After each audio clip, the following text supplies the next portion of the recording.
Bonjour à tous, ici Lisa Dufaux pour Radio Taïwan International.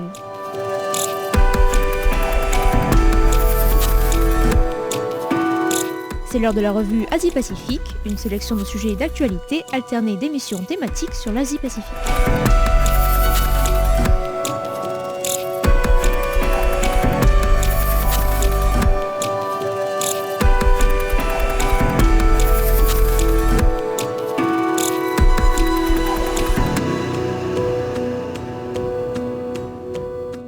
Bonjour à tous et bienvenue dans la revue Asie-Pacifique de cette semaine. Dans la revue de presse de ce mardi 3 janvier 2023, je vous propose de revenir tout d'abord sur les résultats des élections législatives aux îles Fidji, qui ont abouti à une alternance politique après 16 ans de règne de Frank Bainimarama, à l'origine du coup d'État de 2007. Nous irons ensuite en Asie du Sud-Est, au Laos, pour évoquer la démission du chef du gouvernement sur fond d'inflation record et de chômage. Nous reviendrons aussi sur la nouvelle condamnation judiciaire de l'ancienne dirigeante birmane Aung San Suu Kyi, qui a écopé de 7 années de prison supplémentaire, portant ainsi sa peine à 33 ans au total. Bangladesh ensuite, où la ville de Dhaka a inauguré il y a quelques jours la première ligne de métro de la capitale, qui devrait permettre de commencer à désengorger la circulation dans cette ville très densément peuplée. Et enfin, nous irons au Japon, où un nouveau ministre du gouvernement de Fumio Kishida a démissionné suite aux accusations portées contre lui au sujet de ses liens avec la secte Moon, un scandale qui n'en finit pas de faire chuter la popularité du gouvernement de l'héritier politique de Shinzo Abe, assassiné en juillet dernier. Je vous propose de revenir tout d'abord sur les élections législatives qui se sont tenues fin décembre aux îles Fidji, un scrutin qui a vu le taux de participation augmenter pour atteindre les 68,3%, plus qu'en 2018. Le scrutin, qui visait à renouveler les 55 sièges du Parlement, s'est soldé par une majorité relative pour le Fiji First Party au pouvoir, qui a réussi à obtenir 42,55% des voix et 26 sièges, suivi de son principal rival, le People's Alliance Party, mené par Sitiveni Rabuka, avec 35,82% des voix et 21 sièges. Le National Federation Party, petit parti dirigé par Birman Prasad, qui avait conclu une alliance avant l'élection avec le People's Alliance Party, a remporté 8,89% des voix et 5 sièges dans l'hémicycle,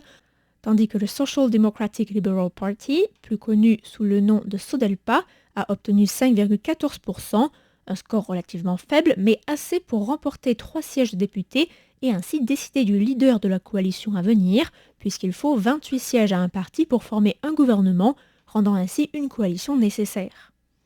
Notons que la section jeunesse du SODELPA avait réclamé la réconciliation des différents partisans avec le parti de Rabuka, ce dans le but de mettre fin aux 16 ans de règne de Bainimarama,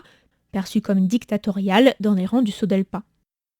Finalement, après 3 jours d'intenses négociations au sein du parti, ce dernier a opté pour une alliance avec le parti de Rabuka qui a réussi à former une coalition qui a par la suite obtenu 28 votes contre 27 pour Bainimarama.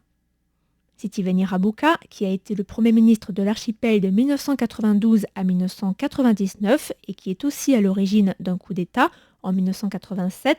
gérera aussi les portefeuilles des affaires étrangères, du changement climatique et de l'environnement, du service civil, de l'information et des entreprises publiques. Notons par ailleurs que si Rabuka avait commencé par mettre en doute l'intégrité du scrutin, il a finalement remercié, après sa victoire, la commission électorale pour son travail, tout en évoquant, je cite, des quelques difficultés du début. Dans son nouveau gouvernement, qui compte au total 19 ministres et 10 ministres assistants, figure également Biman Prasad, chef du National Federation Party, et qui a été nommé à la tête du ministère des Finances. Tandis que le député William Gavoka, du parti SODELPA, occupe le portefeuille du tourisme et que Manoa Kamika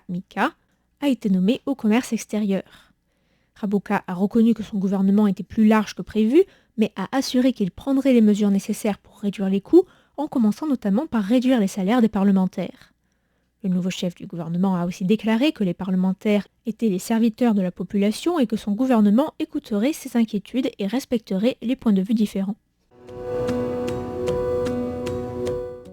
Le Premier ministre laotien Pankam Vipavan a annoncé sa démission vendredi dernier à l'Assemblée nationale du pays, mettant en avant des raisons de santé et déclarant que dans la situation actuelle, alors que le pays faisait face à de nombreuses difficultés, il n'était plus capable de faire ce travail difficile. Pankam Vipanan, âgé de 71 ans, a précisé avoir présenté sa démission auprès du président Thongloun Sisulit le 15 décembre, soit moins de 2 ans après avoir été élu à la tête du gouvernement laotien en avril 2021. Suite à l'annonce, l'Assemblée nationale a immédiatement procédé à un vote et a approuvé à une écrasante majorité, à savoir 149 voix sur 141, la nomination par le président du vice-premier ministre Sonexay Siphandone, fils de l'ancien président Kamdai Siphandone et membre du Politburo du comité central du Parti révolutionnaire populaire laotien depuis 2016. La démission de Vipavan intervient alors que le pays fait face à une situation économique inquiétante, avec un fort taux de chômage, environ de 20%, et un taux d'inflation record qui atteint presque les 40%, accompagné d'une forte dévaluation de la monnaie locale, le KIP. Radio Free Asia a rapporté que le Premier ministre sortant était critiqué au sein de son parti pour avoir accordé trop de concessions minières dans le nord du pays, des contrats qui n'ont pas rapporté les rentrées d'argent escomptées dans les caisses de l'État, beaucoup d'entreprises chinoises ne payant pas de taxes depuis plus d'1 an. Par ailleurs, ses détracteurs lui reprochent également de ne pas avoir réussi à endiguer la corruption. Au Myanmar, l'ancienne conseillère d'État et prix Nobel de la paix Aung San Suu Kyi a été condamnée vendredi dernier à 7 années de prison supplémentaires, portant sa peine à 33 ans au total.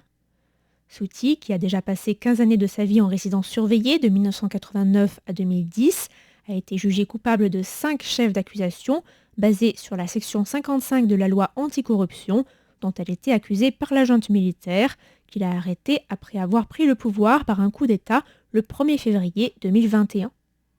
L'ancien président Win Myint, également un des piliers de la Ligue nationale pour la démocratie, qui est déjà condamné à 5 ans de prison, a lui aussi été reconnu coupable des mêmes chefs d'accusation et a écopé de la même peine.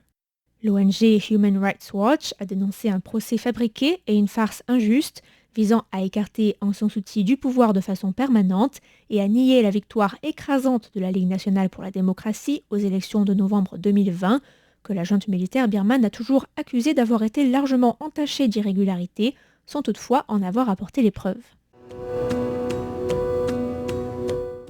La capitale du Bangladesh a inauguré sa première ligne de métro qui permet de traverser Dhaka du nord au sud, de la banlieue chic de Uttara au nord, près de l'aéroport international de Hazrat Shahjalal, jusqu'au quartier d'Agargaon, plus au sud.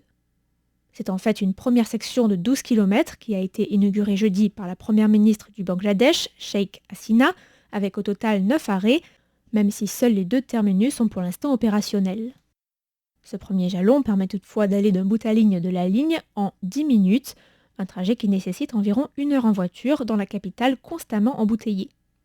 La première ligne s'étendra au final sur 20 km et permettra de relier Uttara au nord jusqu'à Motidil dans le sud de la ville en 38 minutes, compte environ 2h30 en voiture.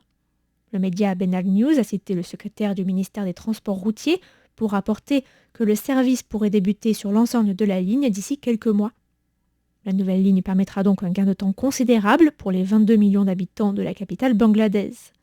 D'autant qu'il s'agit d'un projet de construction japonaise de 3,5 millions de dollars américains qui a débuté en 2016, financé par la Japan International Cooperation Agency, et dont l'objectif est de compléter la construction de 3 lignes d'ici 2030 avec quelques 100 arrêts au total. Cela devrait permettre, en plus de réduire le temps passé dans les transports, de réduire la pollution de l'air dans la capitale, qui est en général très polluée, en particulier pendant la saison hivernale. Au Japon, un autre ministre du gouvernement de Fumio Kishida, Kenya Akiba, a présenté sa démission mardi dernier. Ministre de la Reconstruction, chargé de la coordination générale des mesures de réhabilitation consécutives à l'accident nucléaire de Fukushima, Kenya Akiba est le 4e ministre du gouvernement de Kishida à démissionner en l'espace de 2 mois seulement. Accusé d'avoir des liens avec l'Église de l'Unification, ou secte Moon, il est aussi soupçonné d'avoir détourné des fonds de campagne et a reconnu que sa femme et sa mère avaient touché pendant plusieurs années des fonds sous la forme de paiement de loyer.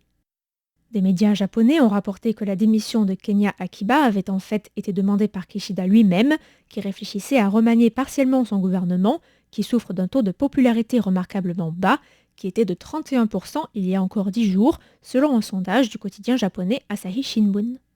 Car le Premier ministre cherche à redorer l'image de son gouvernement, terni par le scandale des liens du LPD avec la secte Moon, qui secoue la vie politique japonaise depuis l'assassinat de l'ancien Premier ministre japonais Shinzo Abe en juillet dernier, par un homme qui reprochait aux hommes politiques du parti leur lien avec la secte et leur complaisance pour les demandes financières exigeantes faites aux fidèles.